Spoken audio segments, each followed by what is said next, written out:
Hello, everybody. I'm Alfred, and I'd like to talk about the Masters of the Universe situation. The He-Man situation. Now, for those of you who do not know, He-Man was a cartoon that you know.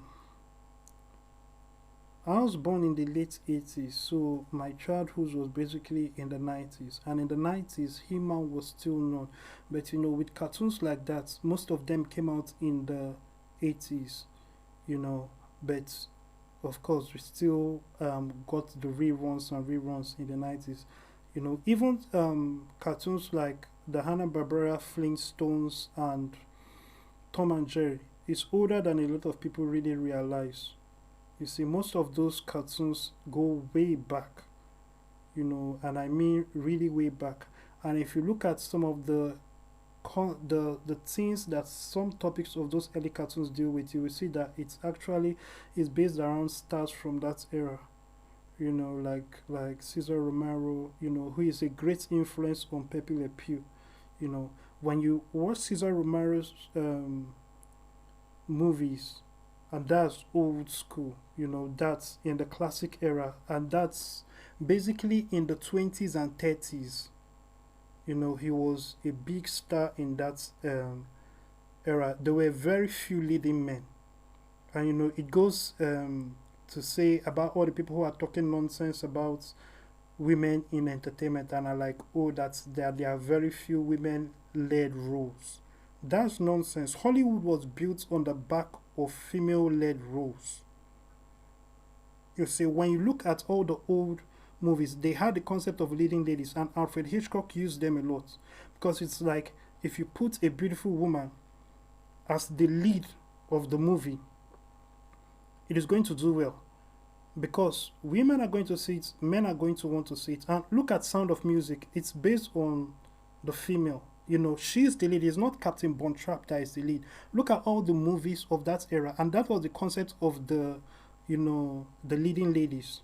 They brought women who were extraordinarily beautiful, and this was before plastic surgery and all of that. So this was natural beauty.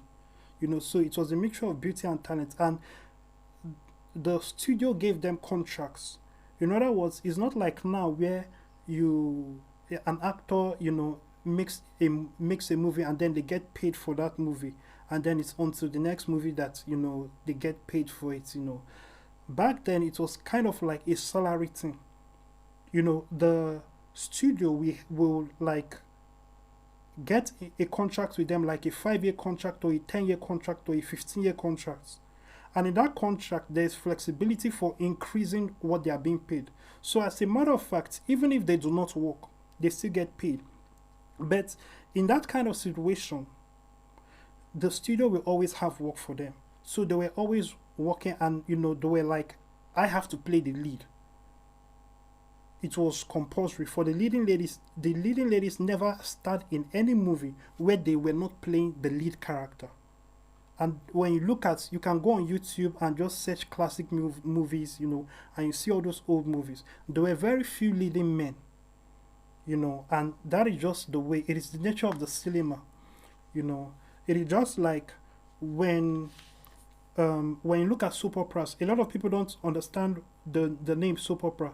Soap opera came from the era when this was a few years after television had been invented and had become a household item. There were a lot of soap companies that needed to sell soap. So they advertised soap. And, when you are advertising, because it has been said that even though, like back in the day, right from time, of course, there are a lot of feminist women who talk a lot of nonsense and say that men dominate and men control and men have all the power. But the reality of the matter is that women have always controlled the finances and the purchasing power. That is why marketing is all towards women. Marketing is towards women. Who decides if you want to get kids to go to your school? You have to sell your product to mothers. If you want kids to dress a certain way, of course, this was especially before the days of all the peer pressure and all of that, that is not intensified and all of that. But the way to control the home, the household items, how the house looks, how the home is designed, you know, if the kid gets a car at what age and all of that decision making was on the woman. So a lot of companies advertise products to the woman, even though they knew the man was the one making the money. They knew that you have to sell it to the woman. If you sell it to the woman, the man will buy it. But if you make a product and you sell it to the man wants it, but a woman wants something else. Let us say that a man wants to buy if a let's say a man wants to buy a Mercedes Benz, but women like men who are in limousines. Guess what will happen to the sales?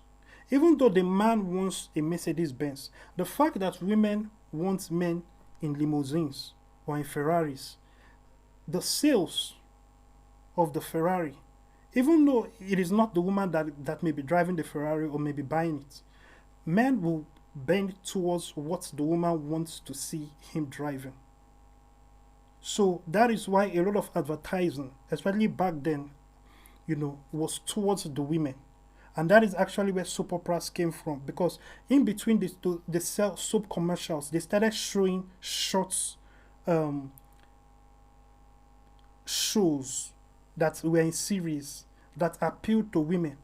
That is why soap operas, traditionally their content was targeted strongly at women, and they would play a lot of soap commercials in those early days in between them. So that is when it now came up, the name came up, soap operas. So when they show a part of it, and that time they will have cliffhanger. So it's like when something exciting is about to happen, they will do a break and then they will show an advertisement. And you can see that format in a lot of old shows where they just break, and that is actually how the name soap operas came about. But in any case, you see, this concept of wokeness that is trying to change history, they have brought it out with now. It's of course, and woke Hollywood never learns. You saw what happened with the Batwoman, Supergirl, all these things. When you bring wokeness into entertainment and you are forcing things on people like making all white people bad or making all men bad, like the Charlie's Angel disaster.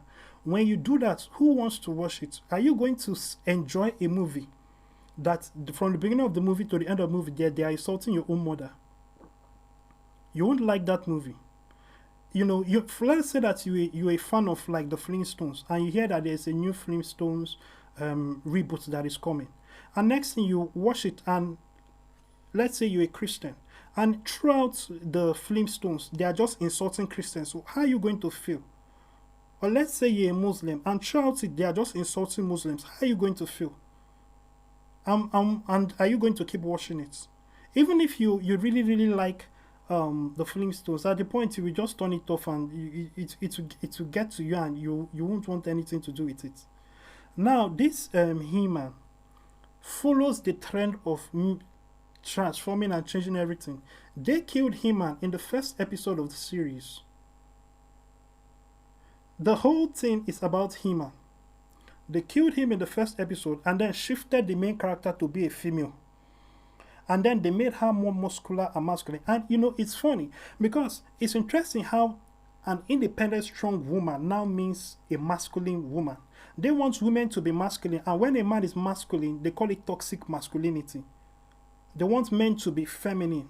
They want men to be more beta. And this is the psychological colonization that is in entertainment that the Western society now wants to push. And it's for a reason. This weakening of men. When a man is being a man, there used to be a saying, boys will be boys. Now it's boys should be girls. A boy should get in touch with his feminine side and all of that nonsense. A man does not have a feminine side. A man is a man. You do not have a feminine side. If you are talking about something like emotions, what makes emotions feminine? Why would you assume that? There's so much injustice against men that is getting ridiculous, and it's unfortunate that a lot of people are not aware of it. There are those who, when people talk like this, they say, oh, you're a Trump supporter, oh, you are a bigot, oh, you are this and all of that. This deafness. There's something that I believe the fellow, one of the fellows behind um, this remake said, and what he said was that he he told the producers, he told those his bosses, that look at what the internet is saying. The internet is not happy with the direction that this is going, you know, and they told him that, well, we have so and so subscribers that don't mind if thousands of people send you letters saying they want He-Man to be more like how he was in the original. Understand, this is a reboot. It's like bringing Fred Flintstone back and making Fred Flintstone politically correct. Fred Flintstone is not politically correct at all. And he's an established character. There's no way you can make Fred Flintstone politically correct. He cannot be politically correct. Interestingly, there's a comic book version of Fred Flintstone which is pro-feminism, and Fred Flintstone is saying feminist nonsense, and that is why it's not popular, and that is why the original fans of the Flintstones don't care about that comic book, because it's crazy. Nobody wants to see that. It's just like Shaft. When they brought back Shaft, I was looking, I was like, how are they going to do it? But when they brought Shaft and Shaft was being Shaft, I was like, of course, what did you expect? That is the correct way to do it. And on the Rotten Tomatoes, the official reviewers gave it a low score, but the audience gave it a high rating. Because that is what they wanted. That is who they knew Shaft to be. It's like bringing back Sledgehammer. Sledgehammer is somebody that, it was made to actually be, I would say, an exaggerated version, a super exaggerated. It's like, what? Let us make a guy that is misogynistic in the worst way, just has all kinds of crazy issues. Everything that anybody will want to protest about is inside Sledgehammer. Now, people know him, that is what he is. If you want to bring him back and bring Sledgehammer to be politically correct, it's going to be so crazy. It is no longer Sledgehammer. You have created something new. But this is what these companies are doing, and it's for a purpose. There is a breakdown of society to create something new, which is what I've been warning people about. This is all by the New World Order. They know what they are doing. They are breaking down every single fabric of society. Somebody may say this is just a movie. No, movies help to shape our perceptions and what we believe. Something like Superman, you'll be amazed about the link between someone being a fan of Superman and someone choosing to become a policeman. It is just like Santa Claus. I don't necessarily. I want to advise people to tell their kids about Santa Claus from the perspective of Santa Claus being real. But I understand why such things are done. It creates and it creates an opportunity to teach certain virtues which are important to teach.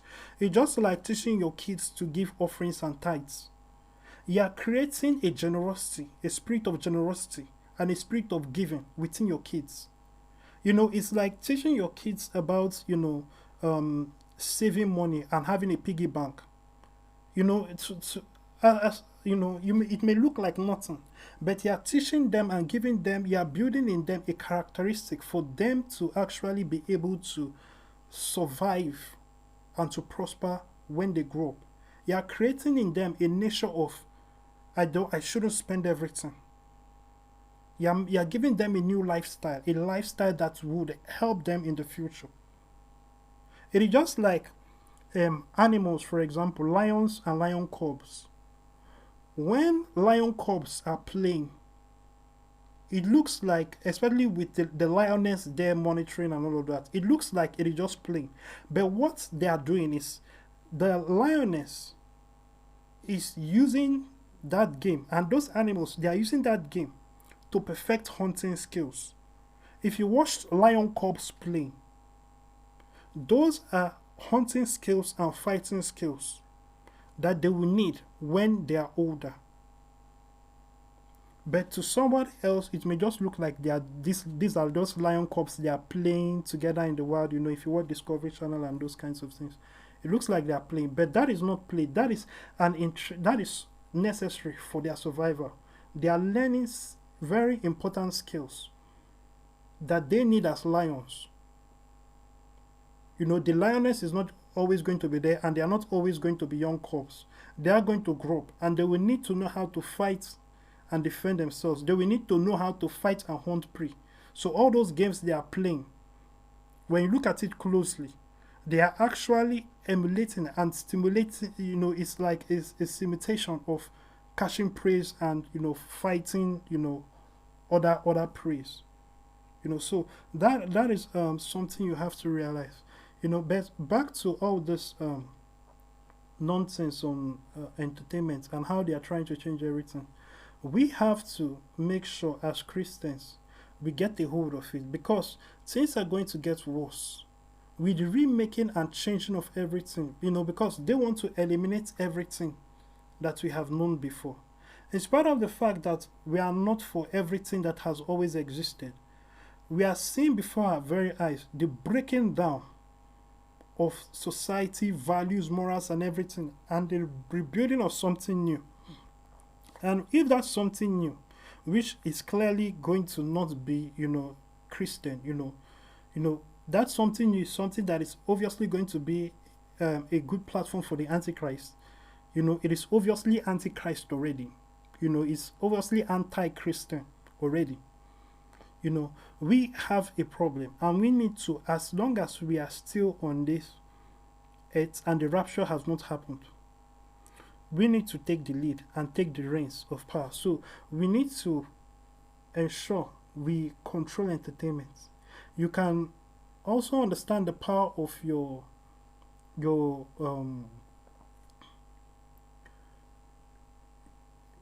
I would say, in a sense, I would say the power of your money, and but that doesn't really fly, because clearly it is a lot of these companies have showed that in spite of the fact that most of these movies flop, they still make them. Supergirl keeps on getting reboots. Look at Marvel, and they keep on dissing men, and all men are evil, all men are the devil, and all this feminist nonsense. Oh, men, the problem of the world is men. Men did this and men did that. They keep doing that. In spite of the fact that the ratings are going down, look at the NBA. They are still pushing their Black Lives Matter nonsense. LeBron James is still putting his Black Lives Matter nonsense, in spite of the fact that it is hurting sales. The NFL, in spite of all the people that were burning memorabilia when Colin Kaepernick started kneeling, they kept going at it. So it is not just about, using your dollars in the sense of, if you do not make a movie in this direction, I'm not going to support your movie. We should now come up with all kinds of plans, including that. We have to come up with all kinds of plans to ensure we eliminate this nonsense. We eliminate these kinds of movies, these kinds of entertainment, these kinds of movements in all phases of life. If we do not do it, we are setting up ourselves for disaster. That being said, make sure you go to Alfredo's VIP. Reach out to us. We're looking forward to hearing from you if you'd like to be a part of changing the entertainment industry with the gospel. And also, if you haven't given your life to Christ, go to salvationpride.alfred.vip. Thank you, and God bless you.